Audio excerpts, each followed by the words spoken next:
শিক্ষক সংগঠন ও প্রাথমিক শিক্ষক সংগঠনের তালিকা প্রকাশ করল তৃণমূল কংগ্রেস।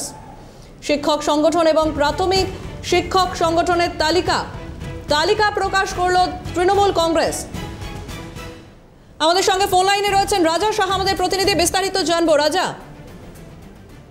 পুলিশে গোটা রাজ্য জুড়ে মাধ্যমিক শিক্ষক সংগঠন এবং একই সঙ্গে প্রাথমিক শিক্ষক সংগঠনের তালিকা প্রকাশ করলো তৃণমূল কংগ্রেস। তোমাকে জানাই যে বেশ কিছু বদল রয়েছে। বিজন সরকার, তিনি মাধ্যমিক শিক্ষক সংগঠনের যিনি সভাপতি ছিলেন, সে জায়গায় সভাপতি করা হলো প্রীতম হালদারকে। এই প্রীতম হালদার, যাকে আগে দল থেকে বহিষ্কৃত করা হয়েছিল। পাশাপাশি যে প্রাথমিক শিক্ষক সংগঠন, সে প্রাথমিক শিক্ষক সংগঠনে পলাশ সাধুকার জায়গায় একেবারে সভাপতি করে নিয়ে আসা হলো মইদুল ইসলামকে, যাকে এর আগে সরিয়ে দেওয়া হয়েছিল। তোমাকে বলি যে প্রাথমিক শিক্ষক সংগঠন একেবারে শিক্ষক নেতা, একেবারে যাদেরকে নিয়ে আসা হলো দায়িত্বে, শিক্ষামন্ত্রী ব্রাত্য বসু ঘনিষ্ঠ ছিলেন এই বিজন সরকার এবং এই পলাশ সাধুকা।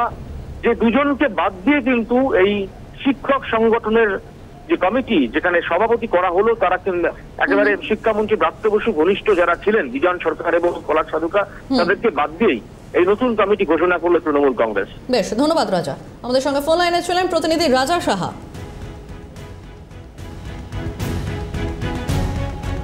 তালিকা প্রকাশ করলো তৃণমূল কংগ্রেস। তৃণমূল শিক্ষা সংগঠনের তালিকা প্রকাশ। শিক্ষক সংগঠন এবং প্রাথমিক শিক্ষক সংগঠনের তালিকা, সেই তালিকা প্রকাশ করলো তৃণমূল কংগ্রেস।